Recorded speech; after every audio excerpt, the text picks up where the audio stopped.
So it's early on still in Christmas, and you're probably somewhere in the first 10 percentile of getting your Christmas presents, right? I'm kind of curious, how many of you you're already completely done with all your Christmas shopping? Wow, now is that because you're really good at buying presents early, or because you don't buy anybody anything, and so you're like, I'm done, I pretty much don't do anything, so, and how many haven't not even started yet? Okay, all right, here's the question. How many of you spent more time looking for what you want? come on, than what other people, yeah, come on, it's like, okay. I mean, isn't that phase one? To make sure you can help the people that love you well. I always thought Christmas is one of those interesting times when it comes to gift giving, because there's a whole spectrum of gift giving people, right? I mean, some people are really good at gift giving, and they're very specific. I feel like I'm very good at gift giving. It's one of my superpowers. I'm very, very careful. I give uniquely, and some of this too, when I would travel a lot around the world when the kids were young. At first, I would always try to bring them both something back, but then after a while, I would only bring them a gift back if I felt like the gift was really for them. And it was not always easy for them to understand, why did you bring Mariah a gift and not Aaron? That was harder, if it was Aaron. And I'd say, well, I saw this and it just spoke to me. It was for Mariah, and I didn't see anything that spoke to me for you. Or I brought something for Aaron, not Mariah, or something like that. And so at first it was about fairness. I just want to make sure everybody got something. But after a while, it just became about uniqueness and finding those gifts and those moments that just express something about that other human being. But do you have a friend that gives you gifts that they want? You know what I'm talking about? And it has nothing to do with what you want. It has everything to do with what they want. And I mean, I have that spectrum. I have people, who just give me things that, they want me to want. I mean, it's sincere. I want you to want this. And have you ever had to fake wanting it? Oh, I've always wanted this. And then other people, they give you the generic gift. We would get, how many years, honey, did we get that giant apple, the caramel apple? I don't know where they grow pumpkin-sized apples, but every year somebody would send us that. I'm like, who does that? It's like, who says, I want all my friends, the people I care about deeply, to have a giant caramel apple? I don't think I ever had a bite of that apple, and it would just keep coming every year, like it would haunt us. And gift giving is sort of one of those unique things that sometimes you get things you want, sometimes you get things you need, sometimes you get things you didn't know you wanted or needed. And I had one Christmas gift. I think it was last Christmas. I didn't even know, I got something I didn't even know I wanted, but the moment I saw it, I knew I wanted it. Because anybody who knows me knows I love design and fashion, and so I opened this up, and I never knew that Virgil, who just passed away, and great loss to all of us, I didn't know he made a bathrobe for Off-White, but Eric and Tess Roy bought me an Off-White bathrobe. It's like, I always wanted that, and I didn't even know it existed. I knew, the moment I saw that. See, that's the kind of gift giving that I want to encourage, and go beyond what people expect. Give them things that they didn't even know they wanted. And I started thinking about how hard it is when you have to fake it. Right, that gift, that isn't it terrible when they give you the wrong gift and they are watching you open it? No, do it right now. You're like, no, I'll open it later. No, and then you have to learn how to be actor of the year when you get that gift, because you got a gift you didn't want. And the problem sometimes is that we want gifts we want. We don't really want gifts we need. Which, by the way, goes down to all the Christmas tree organization. I'm sort of like the organizer.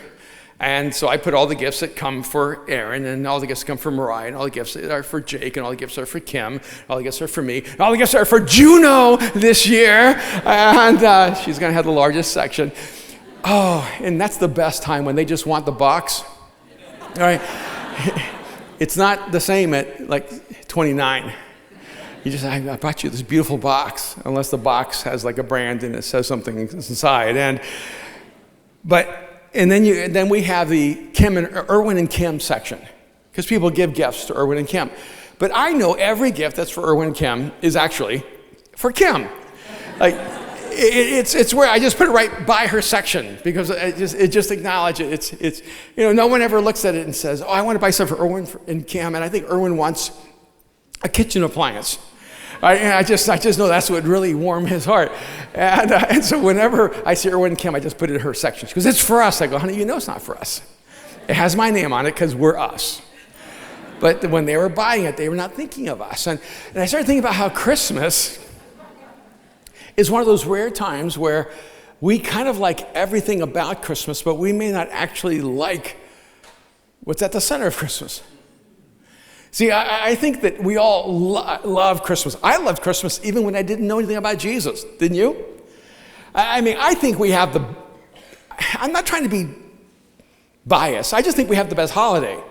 I do. I know Hanukkah is awesome, but I just think Christmas is better. I just do. I think, because I have Jewish friends who tell me, I love Christmas. I just love Christmas. I know I'm not supposed to.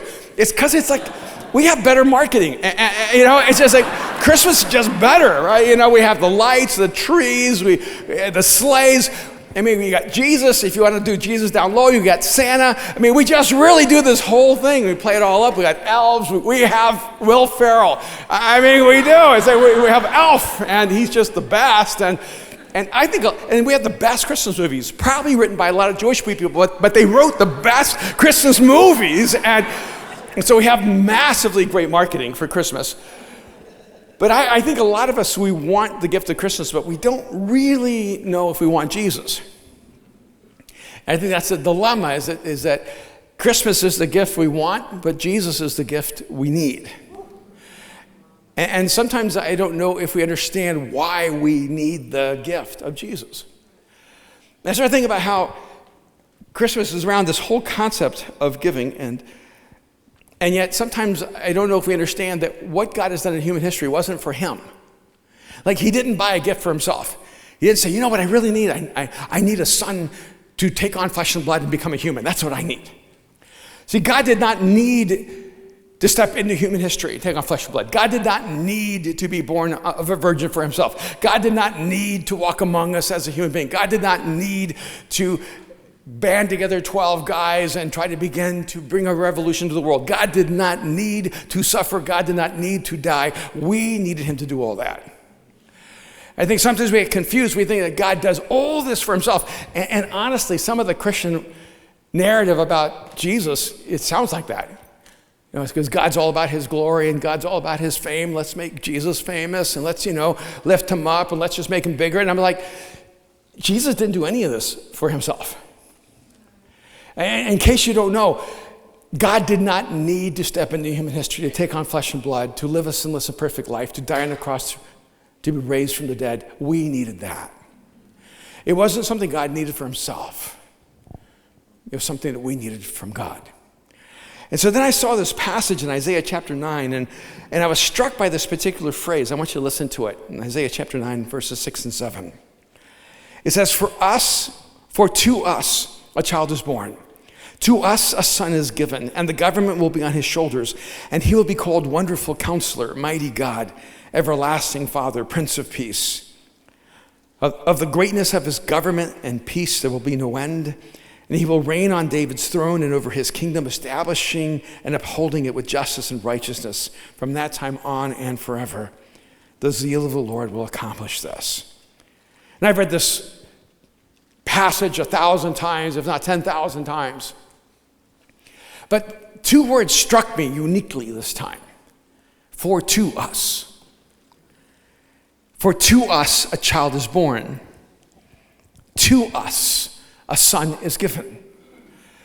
And he wants us to understand the intention of everything that we'll ever hear about the person of Jesus. Everything that we'll ever understand that God has done through Jesus has had one direction in its intention, and that's to us. If you want to personalize it, it's to you. This wasn't the gift that God needed. This was the gift that you needed.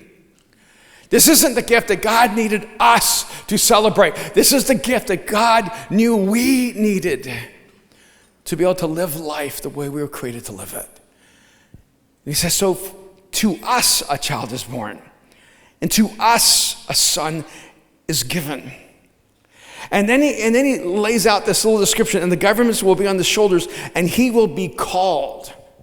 Which is another kind of interesting dynamic, because usually when we care about what we're called, it's really about us. It's about our ego need. And this is the opposite with God. I mean, have you ever had someone who demands that you call them something, you know?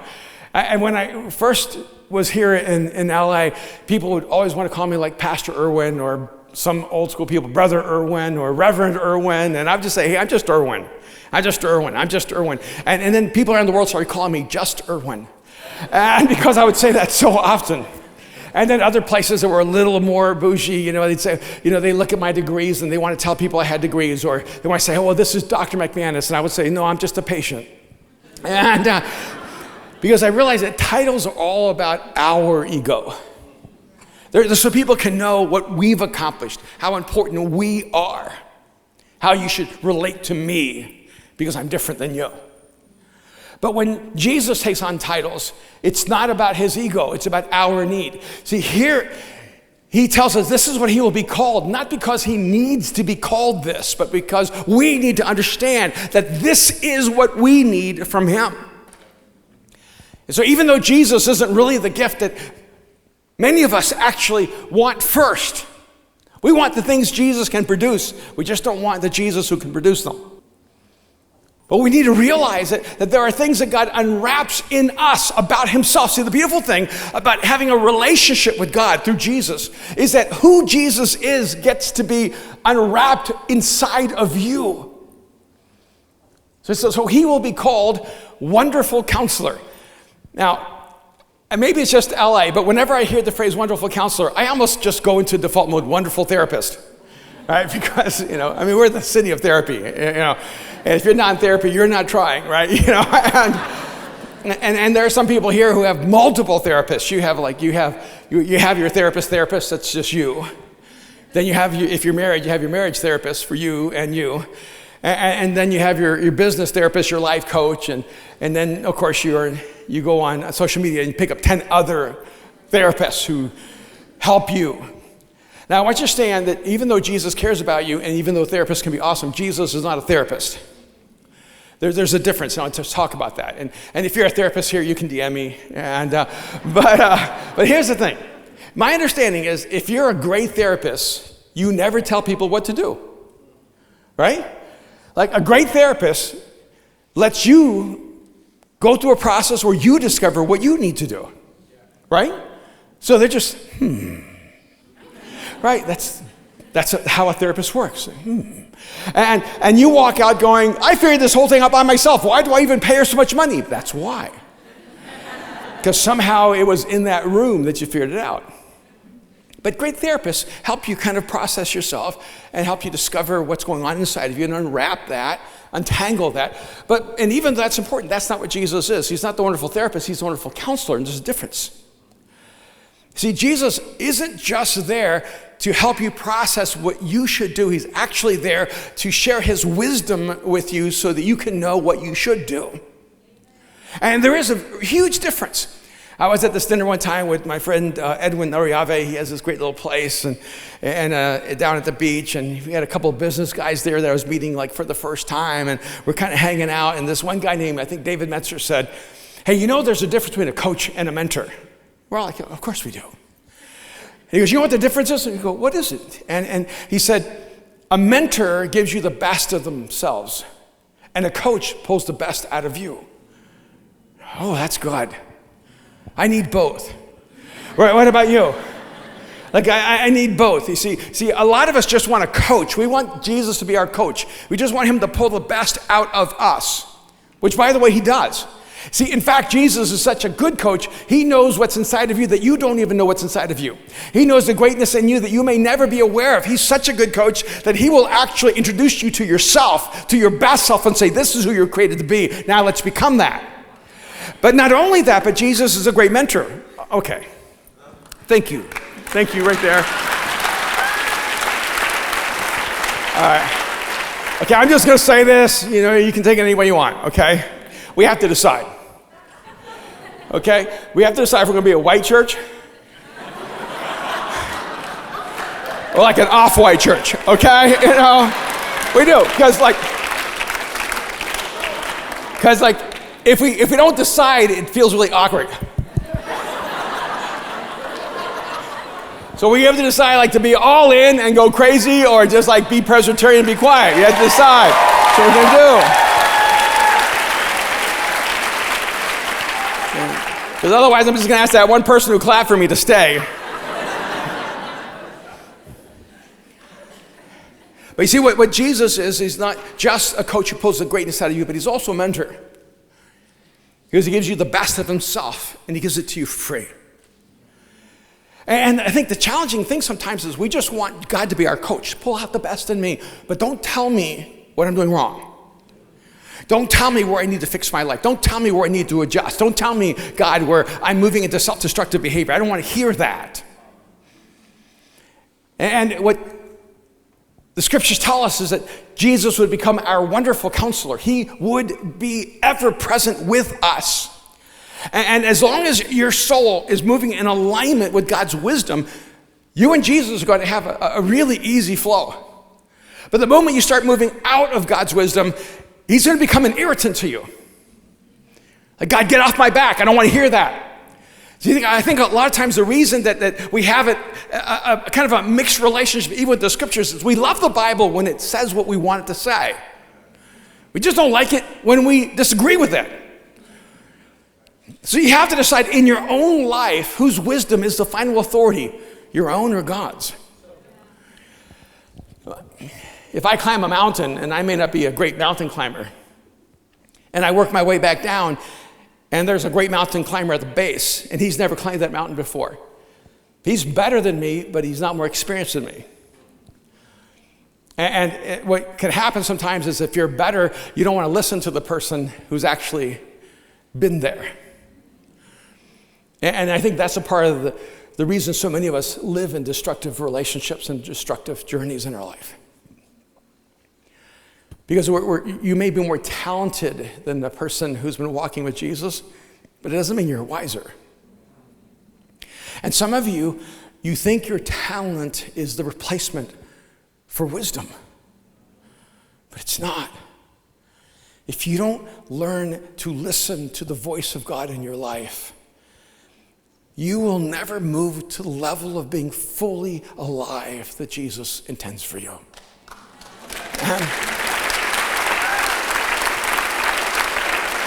So the gift that Jesus gives you is wisdom, whether you want it or not. When he comes into your life, you may just need forgiveness right now. You may just need to feel the freedom from guilt and shame. You didn't know you were going to get wisdom as a part of the package. But when you open up the package and Jesus comes into your life, the wisdom of God becomes his gift to you. But not only just his wisdom, but his strength. And he says, not only wonderful counselor, but mighty God. Which to me is kind of like a little redundant. If you're God, of course you're mighty. And yet there have been people throughout history who thought, what's going on in the world? How can God be all powerful if there's so much suffering in the world? And so some people finally conclude, well, maybe God is good, but he just isn't powerful enough to fix things. And God wants you to know that he is powerful enough to fix every crisis and every dilemma in your life. That he's there to meet you, but the challenge, of course, in the mix of that is that many of us don't turn to God's strength until we have no strength of our own left. And so this becomes almost like this bizarre relationship with God where we think God's just trying to break us down to get us weak so we can finally trust in his strength. You do not need God's strength when you're weak. You need God's strength when you're strong. Because God's strategy with you isn't, I'm just going to let you get weaker and weaker and weaker until you just finally realize you can't do it without me. Because that's actually moving you from your worst to average. What God wants to do in your life is he wants you to teach you how to be strong, to live in your strength, and then to realize that what he has called you to do is so far beyond your greatest strength that you need his strength to live the life he created you to live. So yeah, I have moments where I go, God, I can't make it today. You have moments you just feel so weak. Like, God, sometimes I just need you as like my oxygen mask where I can just breathe deeply because I'm barely making it. But if that's the only time you access God in his strength, you're missing the point. When David went to war against Goliath, it wasn't a weak day. It was his strongest day against an opponent too strong for him without God. What I hope for you is that you begin to discover the strength of God in your strength, not just in your weakness. That you would see your strength as weakness because your strength isn't enough to live the life Jesus created you to live. That's the gift he wants to give you. Not just his wisdom, but his strength. Wonderful Counselor, mighty God, everlasting Father.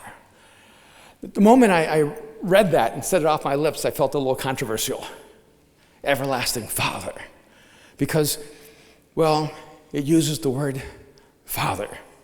I remember one time, years ago, this young woman came up to me, pretty heated, because I talked about God as Father. She came up, she goes, why does the Bible talk about God as a father? And she just went on, just on a rant about why not mother, why not other, but not father. Just went on and on and on. And finally, when she took a breath, and she had deep lung capacity, and when she finally took a breath, I looked at her and I said, I know it's hard to believe, but back then, fathers were popular. She goes, what? I said, yeah, it was like a positive thing to say father. She goes, really? And I realized her whole life experience about fathers was negative. And so when we talk about everlasting Father, what happens is we start thinking about ours. And for many of us, that's not a good memory. I mean, even yesterday, I'm 63 years old, and yesterday I was thinking, well, my friend's going to El Salvador. Maybe I can get him to hire a private detective that can figure out who my father was.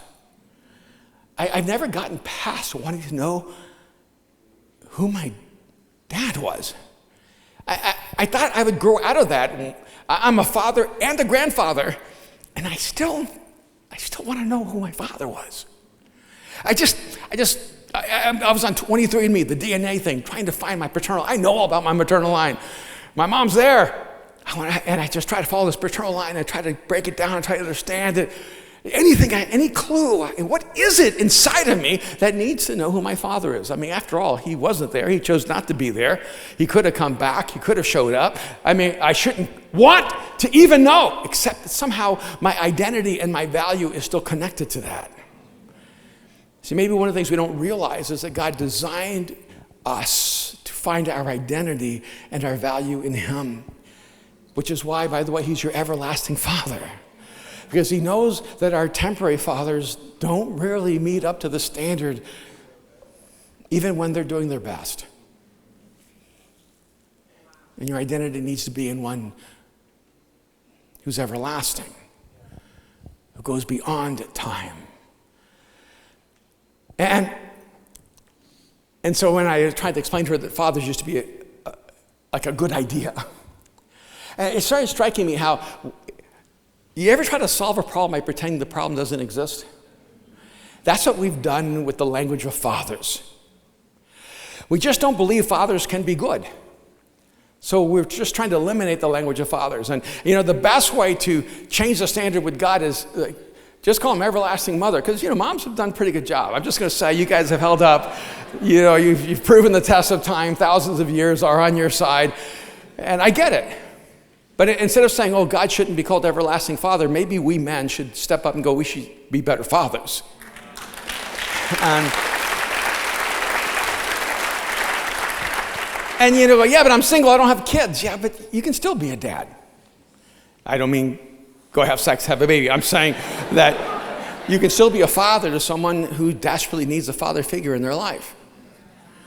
You can still invest in someone and build into someone and care and help be a source of identity and value for that person.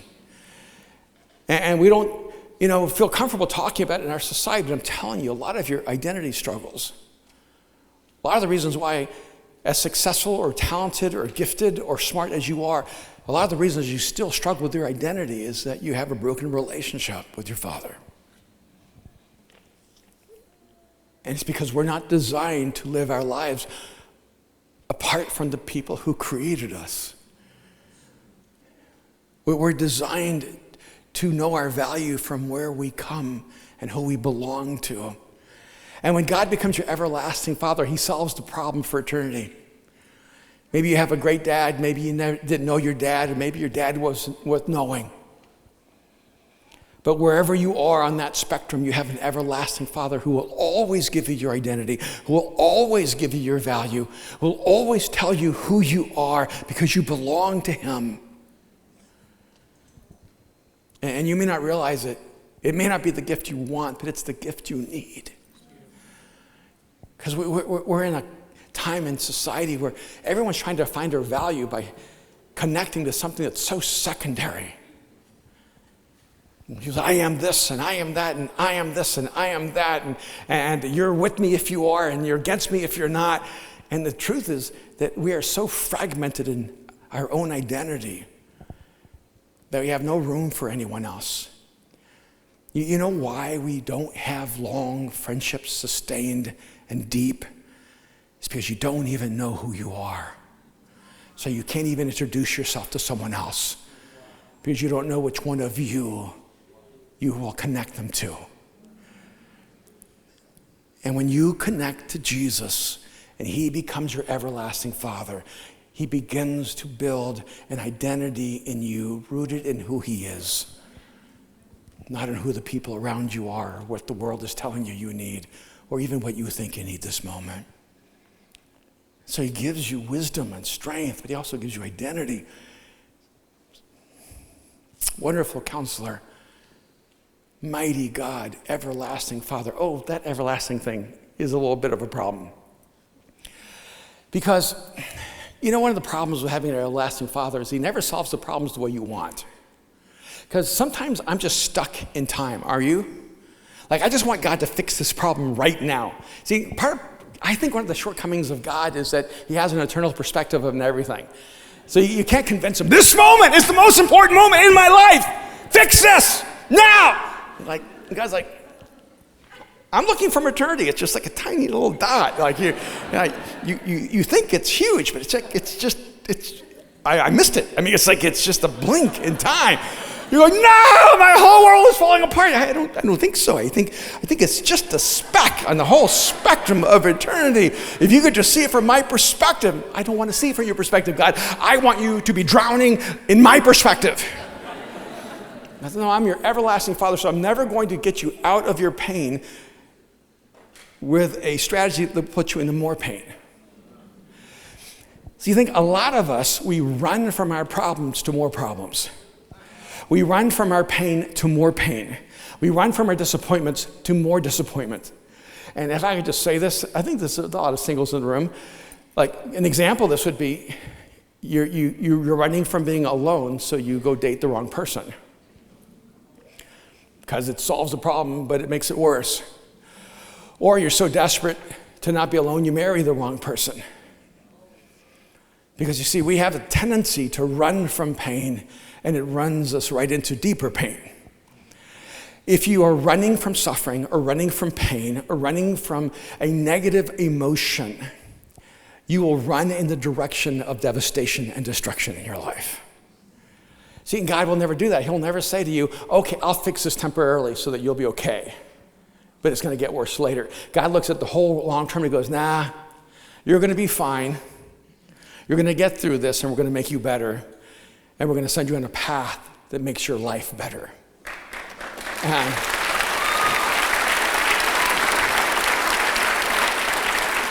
And then just one last thing, and I know this is not like a typical Christmas message. All right? And Jesus was born in the manger. And I just think you need to realize what Jesus is trying to give you that you might miss because of the lights and the trees. Trying to give you his wisdom and his strength and his identity and his identity and his identity. Listen to me. He's also trying to give you his peace. then he'll be called Prince of Peace. And I'm always captured by the peace part and not so much the prince part, but today the prince part got me. Because I want Jesus' peace, but I don't always want his rule. But he only brings peace where he rules. And if you won't allow Jesus to rule in your life, don't expect him to be able to give you the peace that you long for. So on Friday, I had a crazy thing happen. I went over to get some blood work just for some tests and stuff like that. And they always do these procedural things that are just, they don't mean anything. So they always say, okay, we're going to do your blood pressure. I kind of love when they take my blood pressure because I have like a superpower. My blood pressure is so low that they think I'm nearly dead.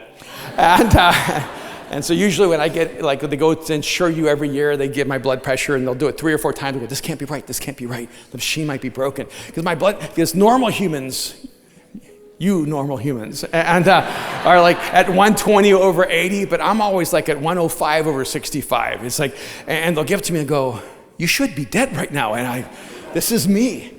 This is my zen, is my low blood pressure. I'm like in my flow state, right? So and I don't know why, but I've always been proud of it. It's not like I did it. Maybe I did it, And I'm sure there's some kind of superpower attached to my low blood pressure, and my calmness or something, So I go in and they give me my blood pressure, and they had that look every time. They had that look of, are you dead? Except I didn't realize this time it was, are you dead? Because it was at 179 over 112. And it was so high that if it was 1 decimal over, they'd been running me to the hospital. And I knew there was a problem when she said, let me get the doctor. It's never a good sign, I thought you were a doctor. And so, and I realized, they sent the other person, not the doctor. And so then the doctor comes and they're like, hey, just sit down. And they try to have me seated in a way where I would be calmer. I felt pretty calm, and they did it again. It was still like spiking super high, and they got really nervous, and they go, okay, we have to do an EEG to see if you're having a heart. Are you numb? Is the left side of your body? I'm like, I'm good. She goes, are you feeling okay? Well, I was feeling great until a minute ago when you told me I was dying, and so now they're checking me out with all these nodes to see if I have a heart attack and everything like that. And I'm going, wow, this was not supposed to be this. And then they ask that question I hate this question. I don't know if you ever get this question. Are you under stress? I'm under life. What are you talking about? I'm not under stress. Well, are you on the same planet? Anybody here under stress? Of course I'm under stress. Of course I answer no more than usual. Because every day is a day full of stress. I'm alive. I have a job. I'm married. It is stressful, I have grown-up kids. I have a granddaughter. We come out of a pandemic, coming out of quarantine. We have Mosaic. We have, we have so many things that we have going. Yeah, I'm under stress, but I don't think of it as stress. I think of it as life. And then they put me on some medication, and the medication is worse than the high blood pressure. It was like loopy, and I'm like, wow, look at life. By the way, I'm on the medication right now, so I don't know how it's going, but. And it really struck me how the peace that Jesus gives can be so elusive even when you believe in Jesus. It shouldn't be, I give my life to Jesus, peace out, right? It's like it should just be easy, right? But it's not. Oh, yeah, I was just at TED a few months ago, and one of my friends that I've been going to for years, we got to know each other there, he said, hey, do you remember 10 years ago because they always give us these gift baskets or gift packages with bags and everything, and some things you have to activate, some things that are just activated for you, and he goes, do you remember 10 years ago they gave us this thing we had to activate? I said, what are you talking about? He goes, the Bitcoin. I said, what? What? And everybody at the table said, what? He goes, yeah, they gave us all Bitcoin. And And he goes, I made so much money. I checked on it 10 years later, and I have all this money. And I said, like, they gave it to you? He goes, no, they gave it to all of us. It was in our package. And I said, well, maybe I still have it. He goes, no, you had to activate it. I said, I didn't know. I didn't even know what Bitcoin was. No one knew what Bitcoin was. You don't even keep your coins. It's just a bit of coins. I was like, how could this be important? And then, what do you mean activate? How do you activate money? He goes, yeah, I don't know. I just happened to activate it. Didn't know what it was either. I just checked back on it. It's doing really well. I said, can we activate ours now? He goes, no, it's discontinued. And I'm like, oh. That has nothing to do with my talk. I just needed to say that because, like, I'm going through personal therapy right now. And except for this. See, maybe the peace that Jesus has waiting for you has already been given to you, but it just hasn't been activated. Because you keep trying to do this on your own. You keep trying to do life by yourself. You keep trying to prove you don't need God, you don't need people, you don't need church, you just don't need anything. Maybe you just keep getting mad at God because he's not giving you what you need, and he keeps saying, if you could just open up the gift and activate it, you'd be amazed how much is waiting for you. I want you to know that his wisdom is waiting for you, and his strength is waiting for you, his identity is waiting for you, and his peace is waiting for you, but he's not going to activate it. That's on you. If you come to a moment in your life a decade later and you realize, oh wow, I had all of this all the time, but I just didn't treat it with value, that's on you. And so maybe this Christmas it's time to realize that Jesus has come to you. That all this was done for us. That a child was given to us. That the Son of God came to us. That forgiveness came to us. That freedom came to us. That Jesus came to us, for us. And he's just waiting for us to respond to him. Would you just bow your heads with me just for a moment? Just close your eyes.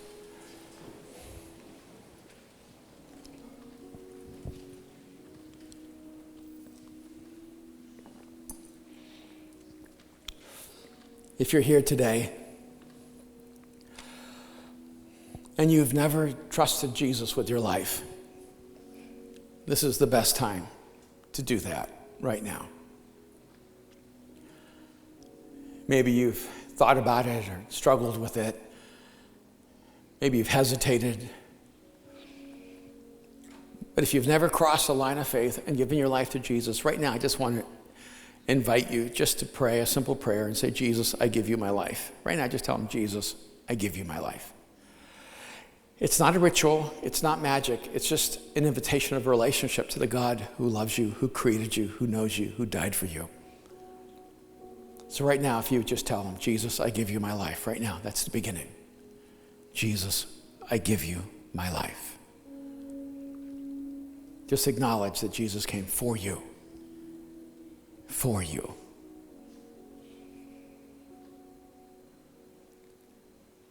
Jesus, I give you my life. There may be some of you here that you've done that. You've opened up your life to Jesus in the past, but you do not have an activated faith. And because you haven't activated your faith, you're living without God's wisdom, without his strength, without his identity, without his peace in your life. Maybe right now it's the time to say, Jesus, I want to activate that faith and make it real right now. Live my life for you, with you, in you.